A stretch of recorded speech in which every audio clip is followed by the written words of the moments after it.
T twenty বিশ্বকাপের আগে বাংলাদেশের সবচেয়ে বড় প্রাপ্তি কি? আপনি কি জানেন? সবচেয়ে বড় প্রাপ্তি হচ্ছে সাইফ হাসানের ফর্মে ফেরা।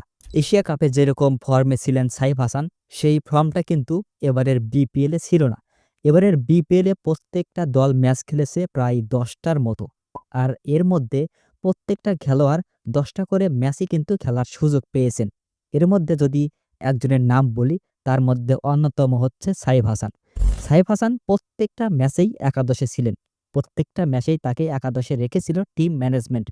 কিন্তু তার যে নামের প্রতি একটা সুবিচার, তার যে একটা নাম এশিয়া কাপে ছিল, সেই নামের প্রতি সুবিচার কিন্তু এবারের বিপিএল এর কোনো ম্যাচেই তিনি করতে পারেন নাই। প্রত্যেকটা ম্যাচে ফ্লপ। কোনো ম্যাচেই কিন্তু ১০ এর উপরে রান করতে পারেন নাই। তারপরেও টিম ম্যানেজমেন্ট তাকে একাদশে রেখেছিল। কারণ তিনি হচ্ছে একজন হার্ড হিটার ব্যাটসম্যান।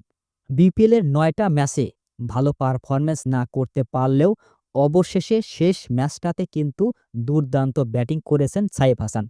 এটাই হচ্ছে বাংলাদেশের বড় প্রাপ্তি বিশ্বকাপের আগে। আজকে চট্টগ্রাম রয়্যালসের বিপক্ষে করেছেন ৪৩ বলে ৭৩ রান।